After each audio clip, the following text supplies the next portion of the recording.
the Grand Assembly Chamber of the Galactic Concord, had not seen a gathering this large and living. Memory representatives from every species filled the tiered seating that rose toward a ceiling lost in shadows far above. Thousands of beings who had come to witness something that many had believed impossible. High Arbiter Valindros stood at the central podium, his crystalline form catching the light of the assembly in patterns that seemed different somehow, softer and more uncertain than they had been before. Beside the podium, in the place reserved for honored witnesses, sat his daughter Christith, still bearing the cracks and fractures from her ordeal in the hollow, and across from her, Commander Yuna. SEO waited with the patience of someone who had already won a victory that others were only beginning to understand.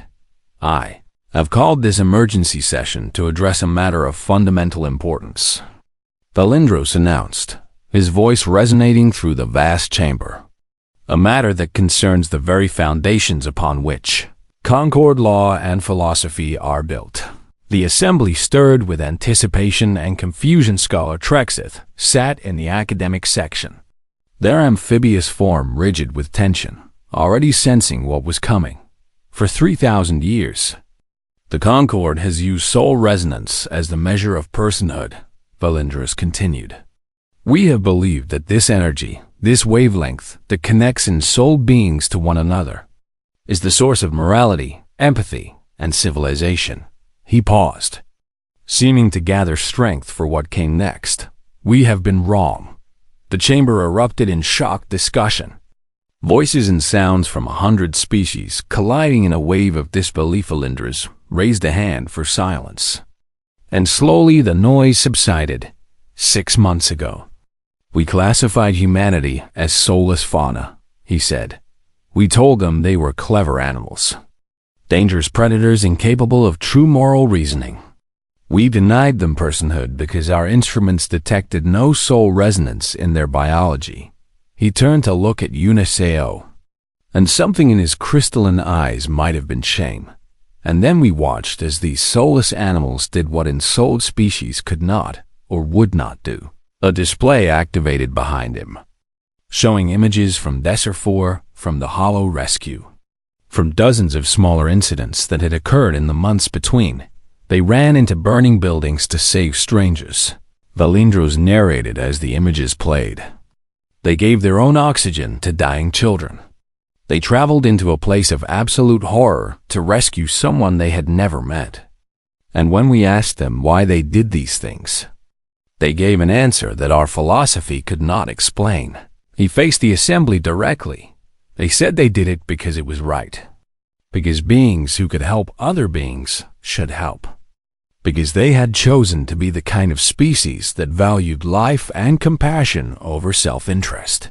Scholar Trexith rose from their seat, unable to remain silent any longer. I must speak, the scholar said, their voice carrying the weight of someone admitting a profound error. I have spent my career studying the correlation between soul resonance and moral behavior. I have written extensively on why humans must be dangerous precisely because they lack this resonance. Trexith paused, and when they continued, their voice was smaller. I was wrong, they said.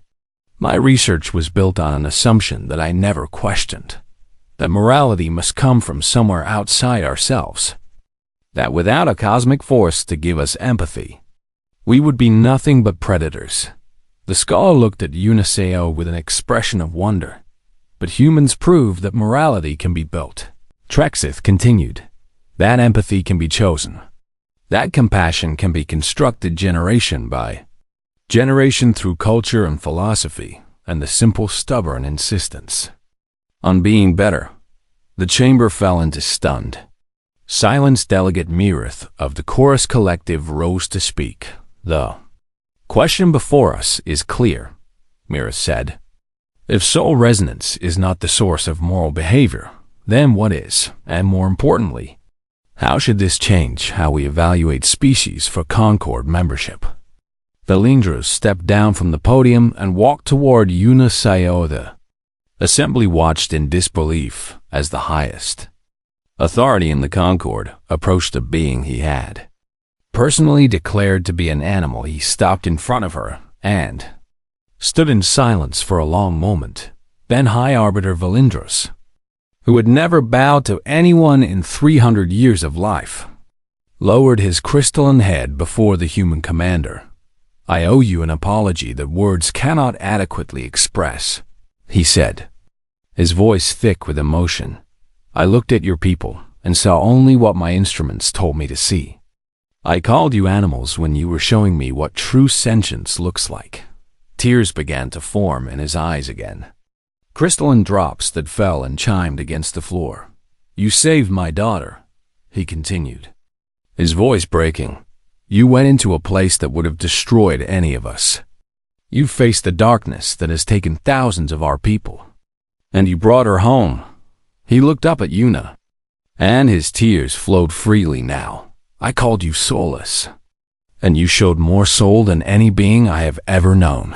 Yuna looked at this being who had denied her people's very existence as persons, who had forced them to prove their worth through sacrifice and suffering, who was now weeping before her in front of the entire galactic concord. She could have been cruel, could have savored this moment of vindication, could have made him grovel for the approval he had once denied so easily. Instead, she reached out and touched his face gently, wiping away a crystalline tear. "We did not do it for your approval," she said softly. "We did not do it to prove anything to you or to earn our place in your concord. We did it because your daughter was scared and alone and needed help." She stepped back and addressed the full assembly. "That is what humanity is," she said. "We are not perfect. We have our darkness and our failures. But we have also spent our entire existence trying to be better, trying to build something worthy out of the raw material of survival instinct and tribal competition." She looked around the chamber at the thousands of beings watching her. "You measured us with your instruments and found us lacking," she continued. "But you were measuring the wrong thing. You cannot measure compassion in wavelengths. You cannot quantify courage in energy signatures. You cannot detect the choice to be good when being selfish would be so much easier." Yuna turned back to Valindros. "You called us soulless animals," she said, and her voice was quiet now, but somehow filled the entire chamber. "So why are you standing here begging me for forgiveness in tears?" Valindros had no answer. He simply bowed his head again. And this time, it was not a gesture of formal respect, but something deeper, something that looked like surrender. "I move for immediate reclassification of humanity," he announced, his voice rough with emotion. "And I further move that we abolish soul resonance as a criterion for personhood." Entirely, the assembly voted. It was not unanimous, but it did not need to be. Humanity was recognized as a full member species of the Galactic Concord, with all the rights and protections that entailed. But more importantly, the Concord voted to evaluate all species based on their actions rather than their biology, on their choices rather than their energy signatures, on what they did rather than what they were. The session ended, and as representatives filtered out of the chamber, many of them stopped to look at the human delegation with new eyes. Valindros approached Yuna one final time, his daughter Kristith beside him. "I do not know how to thank you," he said. "I do not know how to make right what I did to your people." Yuna smiled, and there was no anger in it, only something that might have been hope. "You do not have to make it right," she said. "You just have to do better going forward. That is all any of us can do." She walked out of the chamber, leaving the Concord to rebuild itself around a new understanding of what it meant to have a soul. Behind her, Kristith watched the human woman go, then turned to her father. "She did not have to be kind to you," Kristith said quietly. "After everything, she did not have to show you mercy." "I know," Valindros replied, "but she chose to anyway."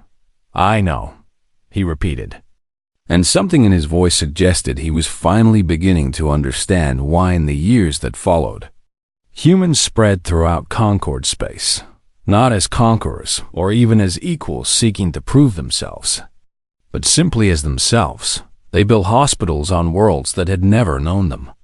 They established rescue services in regions that had been abandoned to disaster. They taught the children of 100 species that being good was a choice that anyone could make, and when beings from other species asked them why they did these things, why they helped those who had once called them animals, the humans always gave the same answer: because you needed help, because we could give it, because that is what it means to be human. The Concord had measured them with instruments and found them soulless, but the Concord had been measuring the wrong thing all along. The humans had built their souls from scratch, and they were magnificent. High Arbiter Valindros had never begged for anything in his 300 years of life. He stood now at the docking port of Station Varath Prime, watching the human vessel Persistence prepare for departure, and he felt something inside his crystalline chest that he could not name. Commander Una SEO emerged from the station to meet him, her expression carefully neutral. High Arbiter, she greeted him. This is unexpected. Valindros struggled to form the words that pride demanded he never speak. The Hollow has taken a diplomatic vessel, he said finally. My daughter was aboard. Una nodded slowly, understanding dawning in her eyes. And no Concord species can enter the Hollow. The soul resonance creates a feedback loop with whatever exists inside, Valindros explained, his voice breaking slightly. It drives ensouled beings to madness within hours. The rescue attempts we have made have only added to the death toll. He forced himself to meet the human woman's gaze. But humans have no soul resonance. He continued, you would be immune to the effect. You are the only species in the known galaxy that could survive inside long enough to attempt a rescue. Una was quiet for a long moment. You classified us as soulless animals, she said. You denied us personhood, legal protections, and basic dignity. Your scholar called us dangerous predators, wearing a mask of civilization. I know, Valindros whispered, and his voice contained centuries of authority crumbling to dust. You refused our help at Desert 4, Una continued. You tried to explain away our rescue of 12,000 people as instinct or manipulation. You have spent 6 months insisting that everything good we have ever done must have a selfish explanation. I know, Valindros repeated, and the light within his crystalline form seemed to dim. Una stepped closer to him, close enough that she had to tilt her head back to meet his eyes. Why should we help you now? Valindros had no answer that his pride would allow him to give. But his pride had already been shattered. Because my daughter is going to die, he said. And the words tore themselves from somewhere deep inside him. Because she is alone in the darkness, and she is afraid, and there is nothing I can do to save her. Because I am begging you, human, begging you to help me even though I have given you every reason to refuse. Tears began to form in his crystalline eyes, drops of pure light that fell from his face and chimed softly against the deck. I will give you anything, he continued. Trade rights, territory, full Concord membership, whatever you want. Just please save my daughter. Una watched him weep for a long moment. Then she reached out and placed a hand on his arm, her warm flesh against his cool crystal. Keep your offers, she said quietly. We do not charge for doing the right thing. She turned and walked toward the Persistence, leaving Valindros standing alone with his tears.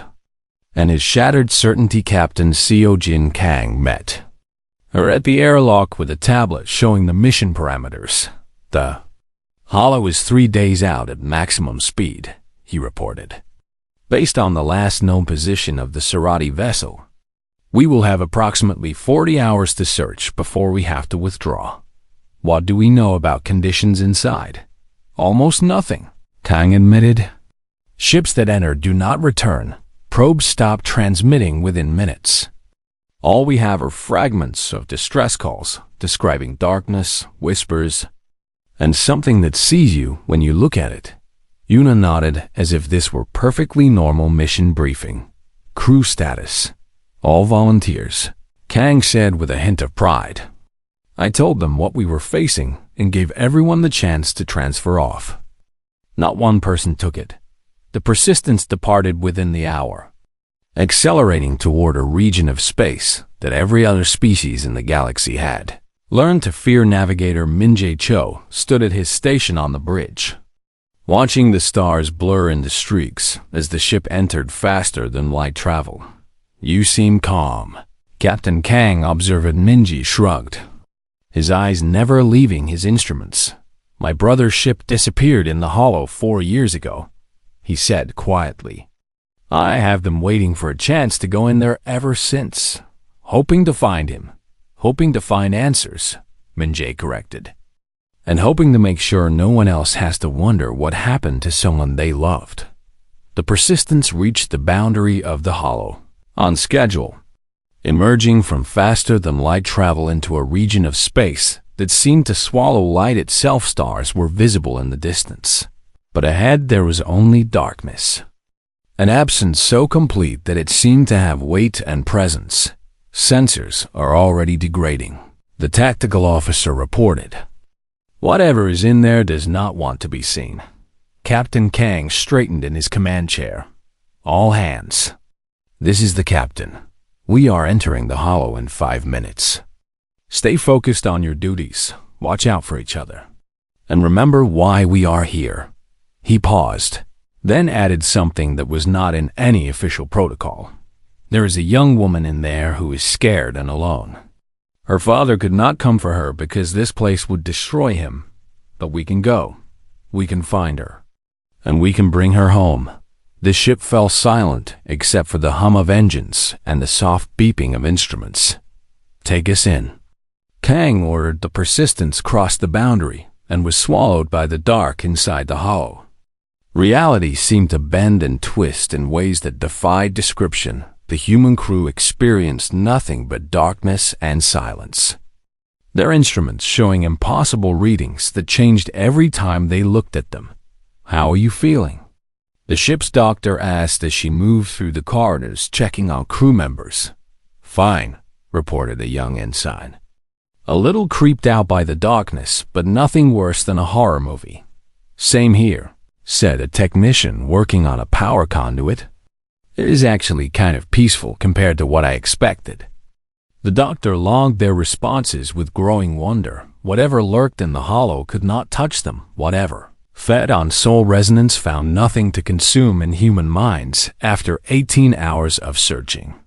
Navigator Minjae Cho detected a faint energy signature that did not match the background chaos of the hollow. Bearing 77 Mark IV, he announced. Distance, approximately 40,000 kilometers. It could be the Sorati vessel. The Persistence moved toward the signature, and slowly a ship emerged from the darkness. It was damaged, its crystalline hull cracked and dark. But it was intact, life signs. Captain Kang demanded. Difficult to determine with all this interference, Minjae replied, his hands flying over his console. But I am reading at least one Sorati biological signature in the forward compartment. A boarding team assembled within minutes. Minjae among them, despite having no official combat or rescue training. You do not have to go, Yuna told him as he suited up. Yes, I do, he replied simply. The team crossed between ships in the absolute darkness, their lights seeming to illuminate only a few meters in any direction inside the Sorati vessel. They found death. Most of the crew had died in the initial days after entering the hollow, their crystalline bodies shattered from within by whatever psychic horror lurked in this place. But in the forward compartment, protected by a makeshift barrier of metal and desperation, they found a Servavol. Christith was young by Sorati standards, her crystalline form small and delicate. And she had been beautiful once. Now she was cracked and fractured, her inner light flickering like a candle in a storm. And she flinched away from the humans as if they were nightmares given form. It is all right, Minjae said softly. Kneeling beside her, We are here to take you home. Your father sent us. Krista stared at him with eyes that had seen too much darkness. You cannot be real, she whispered. Nothing good comes to the hollow. Minjae reached out and took her hand, his warm skin against her cold crystal. We are very real, he promised. And we are going to get you out of here. He carried her back to the Persistence himself, talking to her the entire way. Not because she could really hear him through her trauma, but because he could not bear the thought of her suffering in silence. You are going to see your father again, he told her as they crossed the gap between ships. You are going to feel sunlight on your face and hear music and eat your favorite foods. You are going to live, Kristith. I promise you are going to live. The Persistence emerged from the hollow 12 hours later, battered but intact, carrying a survivor that no one had expected to find. Valindros was waiting at the boundary, aboard a Concorde vessel that had come as close as it dared when the airlock opened and Minjae Cho walked out carrying his daughter like something infinitely precious. The High Arbiter finally understood what he was looking at. He was looking at souls, not the kind his instruments could measure, but the kind that mattered. The inquiry chamber on Station Varth Prime was full for the first time in decades. Representatives from every major Concorde species had gathered to discuss what the official record called the Yesser incident. Though everyone knew the real purpose of this meeting was to explain away something that should not have been possible, Commander Uniseo sat alone at the witness platform, surrounded by beings who had declared her people to be soulless animals 6 months earlier. High Arbiter Valindros presided over the inquiry with the same cold certainty he had shown during the human evaluation. But there was something different in how he held himself now. Something that might have been uncertainty. Let us begin with the established facts, Valindros announced.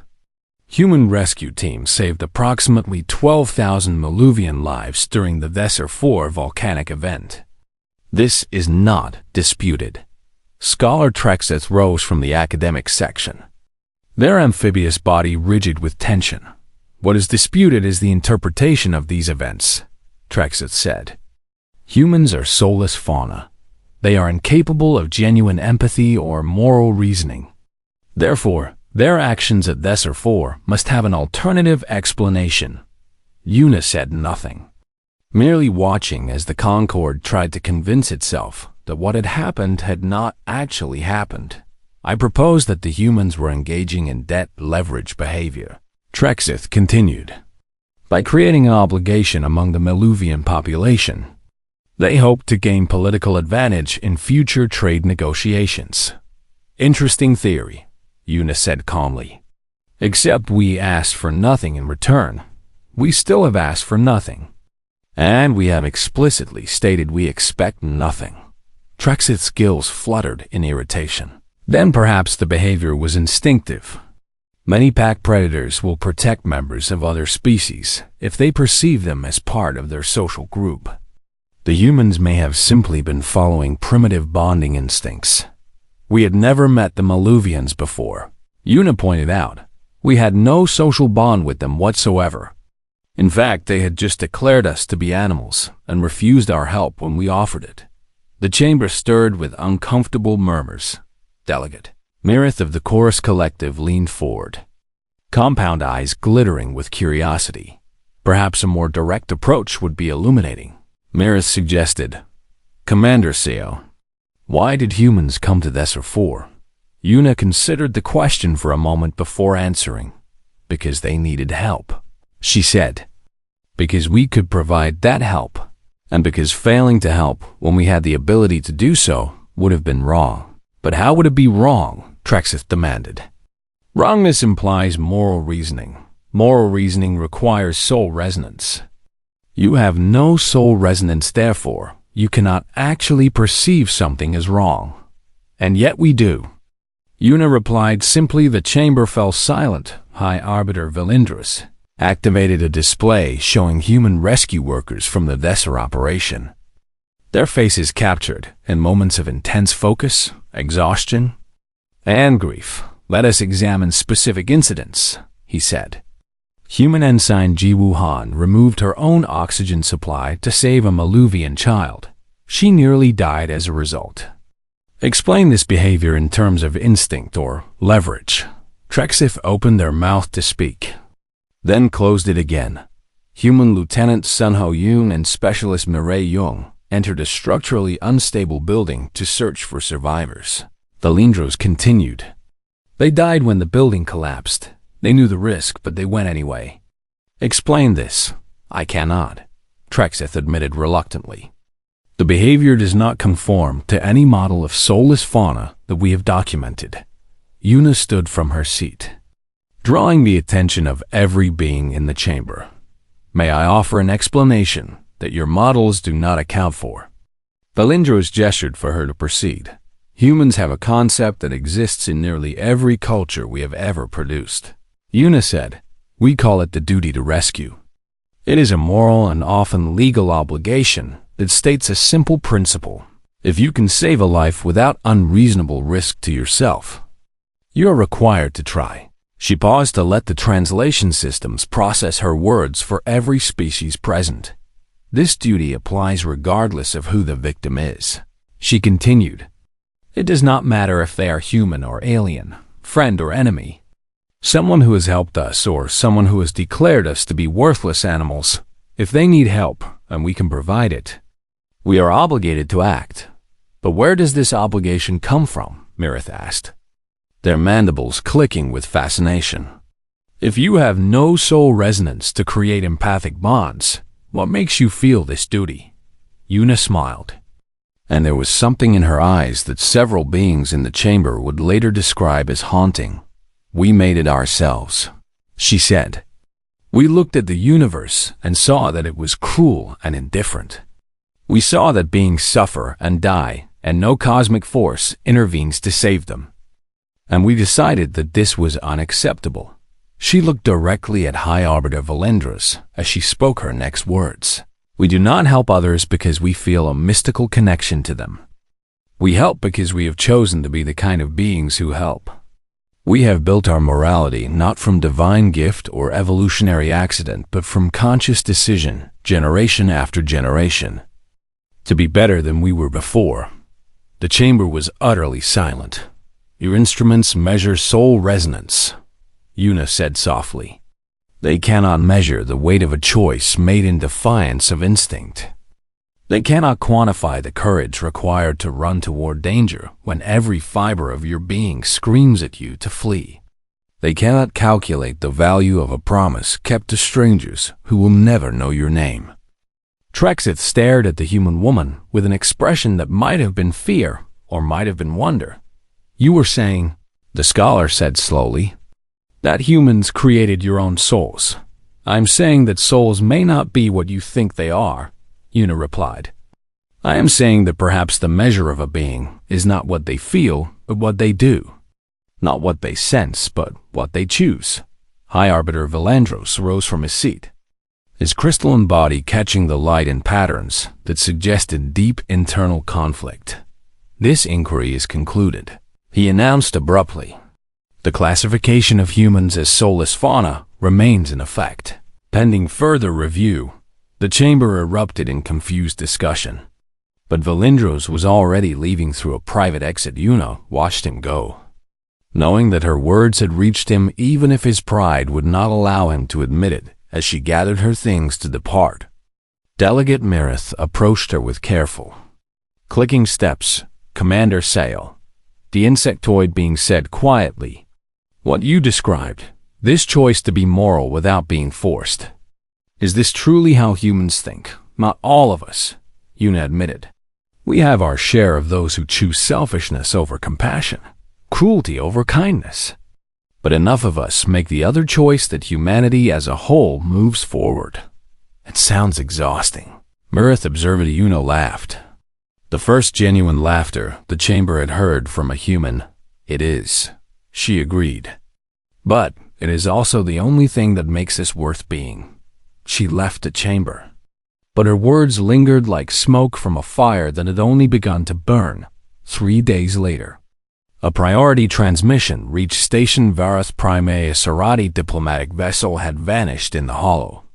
The dead space where ships disappeared and never returned. Among the missing was Christith, the only daughter of High Arbiter Valindrazand. The only species that could survive inside the hollow was the one the Concord had declared to be soulless animals. The sky above Thesser 4 had turned the color of blood, and Ash Commander Una Essio stood at the observation deck of the Resolve as the ship descended through clouds of volcanic debris, watching the world below burn. Colony population before the event was approximately 40,000. Captain Doyen Park reported from the Cider. Current estimates suggest half have already perished. The southern districts are completely buried under pyroclastic flow. Una nodded grimly as the ship shuddered through another pocket of turbulence. What about the survivors? Concentrated in the northern sectors, but the eruption is spreading. They have maybe 6 hours before the entire colony is consumed through the toxic haze below. Una could see the lights of the Maluvian settlement flickering like dying stars. Thousands of beings trapped on a world that was trying to kill them. Do they know we are coming? She asked, and Park's expression tightened. Colony Administrator. Veth has been broadcasting refusal of assistance since we entered the system. Apparently accepting help from soulless fauna would be degrading to the Maluvian people. Una closed her eyes for a moment, then opened them with renewed determination. Then we do not ask permission. The Resolve touched down at the edge of the safe zone, its landing struts sinking into ground that trembled with continuous seismic activity as Una led the first rescue team out of the ship herself, her environmental suit sealing against air that would burn unprotected lungs within seconds. The scene that greeted them was chaos. Maluvians ran through the streets in panic, their amphibious bodies struggling in the dry heat that the eruption had created. Children wailed for parents they could not find. Elders collapsed from exhaustion and fear, and everywhere the glow of approaching destruction painted the horizon in shades of orange and red. A group of Maluvian officials intercepted the human team before they had gone 20 meters. You must leave immediately, the lead official demanded, his gills flaring with distress. Administrator Veth has forbidden contact with your kind. Ensign Ji Wuhan, the youngest member of the team, stepped forward with her medical kit already open. There is a child behind you with severe burns, she said calmly. I'm going to treat her now. You can shoot me if you want, but I'm still going to treat her first. She walked past the stunned official and knelt beside a young Maluvian whose skin had been scorched by falling ash. The official raised a weapon, then lowered it, something in his expression breaking as he watched the human girl work. Why? He asked, his voice cracking. Why would you help us? Una put a hand on his shoulder, gently pushing down the weapon he had already forgotten he was holding. Because you need help, she said simply. That is all the reason we require. Within the hour, the full human response operation was underway. Rescue teams pushed into the southern districts where the Maluvians had abandoned hope. Their environmental suits designed to withstand conditions that would kill any other species in the Concord. Captain Park coordinated from the Resolve, directing teams to structural collapses where life signs had been detected, rerouting resources as new dangers emerged, keeping track of the hundreds of humans now spread across a dying city. We have a school buried under debris in Sector 7, a team leader reported. 40 children trapped inside. The building is structurally unstable and the temperature is climbing. Get them out, Park ordered. Whatever it takes. The humans worked through the night as the volcano continued its assault on the world. They pulled survivors from collapsed buildings with their bare hands when equipment failed. They carried the wounded through streets that had become rivers of ash. They gave their own supplies to those who needed them more. Ensign Ji Wuhan found herself in a makeshift medical station, treating an endless stream of Maluvian casualties when her oxygen supply ran low and no replacements were available. She saw a young Maluvian child gasping for breath nearby. Child would die without supplemental oxygen. Jiwoo removed her own mask and placed it over the child's face, watching the small being's breathing stabilize, even as her own lungs began to burn from the poisoned air. "What are you doing?" a Maluvian nurse demanded in horror. "She needs it more," Jiwoo managed to say before collapsing. Other humans reached her in time, forcing a spare mask onto her face and carrying her to safety. But the Maluvians, who witnessed the act, stood frozen in disbelief. She had nearly died for a stranger's child. She had nearly died for someone who was not even her species. As dawn broke over the HFY, the eruption began to subside. Not because the volcano had exhausted itself, but because the geological event had run its natural course.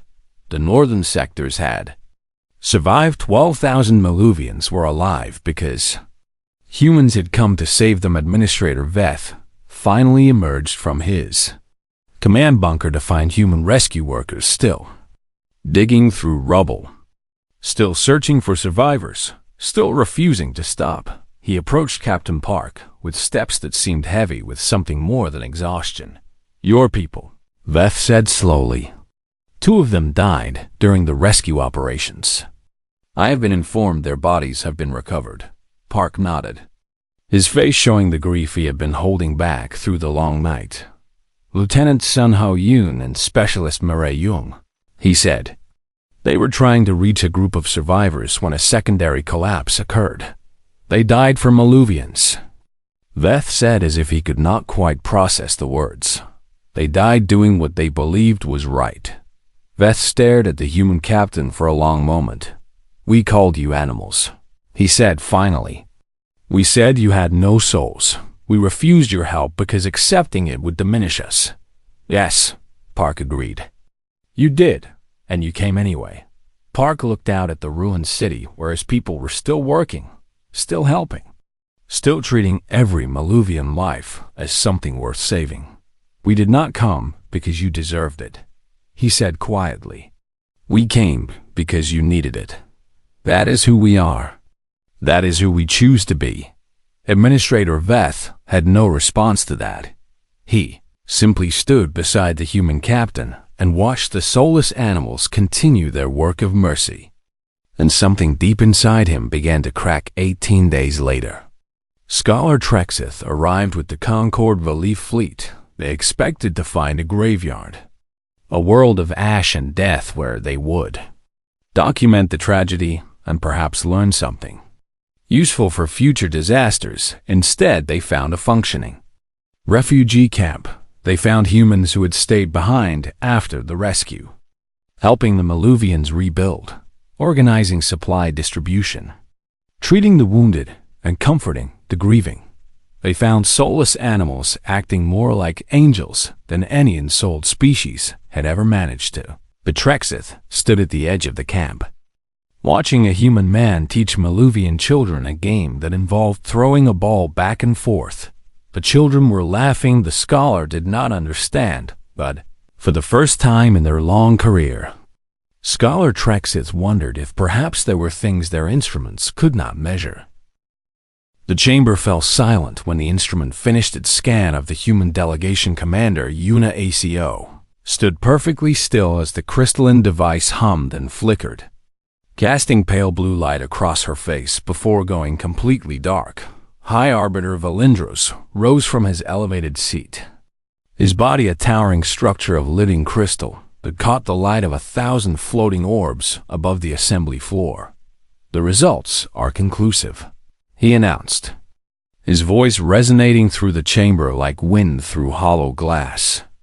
"The human species registers no soul resonance whatsoever." A murmur spread through the gathered representatives of the Galactic Concord, species from across 100,000 worlds who had come to witness humanity's evaluation for membership. Yuna kept her expression neutral, even as ambassador. Cathmorn shifted nervously beside her.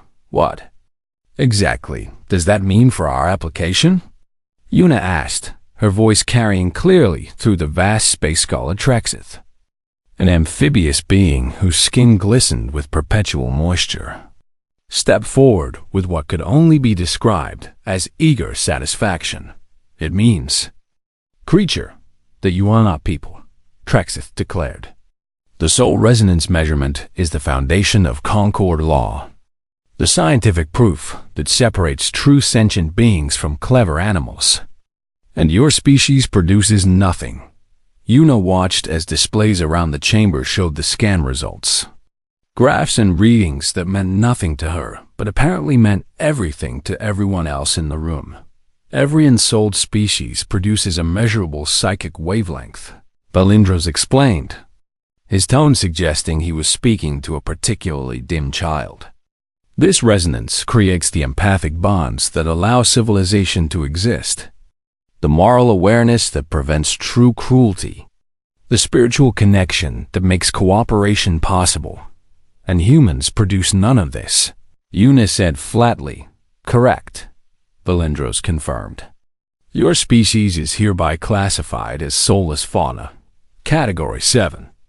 You possess sufficient intelligence to develop technology and language, but you lack the fundamental spiritual architecture that defines personhood." Delegate Mirith, an insectoid being representing the Chorus Collective, leaned forward with clicking mandibles. "What are the practical implications of this classification?" Mirith asked. Velindros gestured broadly with arms that refracted light into rainbow patterns. "Humans may trade with Concord species, but cannot hold membership. They cannot own property in Concord space. They cannot receive legal protections under Concord law. They are not persons under our jurisdiction, and therefore have no rights within it." Ambassador Morin stepped forward, his young face flushed with anger. "This is absurd," he protested. "We have art, philosophy, literature. We have built civilizations that span star systems. You have instincts and pattern recognition," Trexith interrupted. "Many animals build complex structures and form social hierarchies. This does not make them people." The Amphiber scholar activated a display showing images from human history, wars and destruction and suffering playing across the chamber for all to see.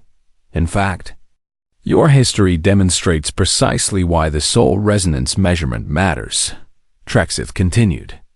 "Ensouled species are incapable of the sustained cruelty that marks human civilization, our empathic bonds prevented.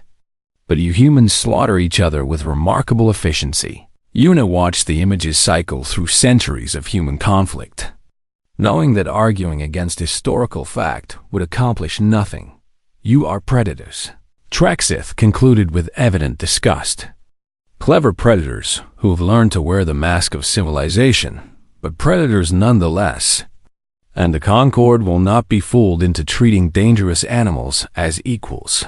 The chamber echoed with sounds of agreement from dozens of species. Clicks and whistles and harmonic tones that all conveyed the same message: humans were not welcome here.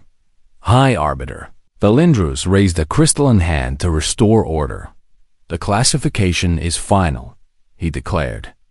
"The human delegation may depart. You have 20 cycles to remove your representatives from Concord stations." Una finally allowed herself to speak again, her voice cutting through the ambient noise of the chamber. "I have one question before we go." Balindros tilted his head, light dancing through his transparent skull. "You may ask. You claim that soul resonance creates empathy and prevents cruelty." Una said slowly. "You claim that humans lack this resonance and are therefore capable of terrible things. This is established fact." "Not claim," Balindros replied. "Then explain something to me," Una continued. "If we are incapable of empathy, why did we come here seeking peaceful cooperation instead of conquest? Why did we spend 3 years learning your protocols and customs? Why did we submit to your evaluation process when our fleet could have simply taken what we wanted?" The chamber grew quiet. Trexith sputtered something about pack behavior and territorial displays. But even the other species seemed uncertain of this explanation. Una turned to address the full assembly. You have decided what we are based on an instrument reading, she said. You have looked at our history and seen only the darkness. But you have not seen the humans who ran toward disaster to save strangers. You have not seen the doctors who worked without sleep to heal the sick. You have not seen the countless small kindnesses that define our species just as much as our wars. She paused, meeting the eyes and sensors and crystalline surfaces of beings who had just declared her people to be animals. You will learn what we truly are, Yuna said quietly. I hope the lesson is not too painful for you. Without waiting for a response, she turned and walked toward the chamber exit. Ambassador Morin falling into step beside her, the representatives of the Galactic Concord watched them go. And if some felt a flicker of uncertainty beneath their confidence, none spoke of it. The humans were gone, classified and dismissed. Animals pretending to be people. The matter was settled. Then alarm began to pulse through the station. A priority emergency beacon that overrode all other signals. Vidros accessed the alert with a wave of his hand, and his crystalline form seemed to dim as he processed the information. Desser 4, he announced to the chamber. A supervolcanic event is occurring on the Maluvian agricultural colony. Projections indicate catastrophic loss of life. Delegate Merith rose immediately. How quickly can we dispatch relief vessels? The nearest Concord fleet is 18 days away at maximum speed. Belindros replied. His voice heavy. Trexith made a sound of distress. The Maluvians were their close genetic cousins. 18 days. Trexith repeated. The colony will be destroyed within 2. The chamber erupted in urgent discussion. Proposals and counterproposals flying between species, none of which could change the simple mathematics of distance and time, but Yuna Aseo had stopped at the chamber entrance. She turned back, her expression unreadable. The human emergency response vessel Resolve is currently 6 hours from Lesser 4, she said. We can be there before nightfall. Every being in the chamber stared at her. You would help them? Valindros asked. Genuine confusion in his resonant voice. After what just occurred here, Yuna smiled. And there was something in that smile that made several species shiver despite themselves. We are just soulless animals, she replied. What do we know about holding grudges? She walked out of the chamber, already speaking into her communication device behind her. The Galactic Concord sat in stunned silence, watching an animal go to rescue people who had just declared her kind worthless. None of them understood. None of them understood at all.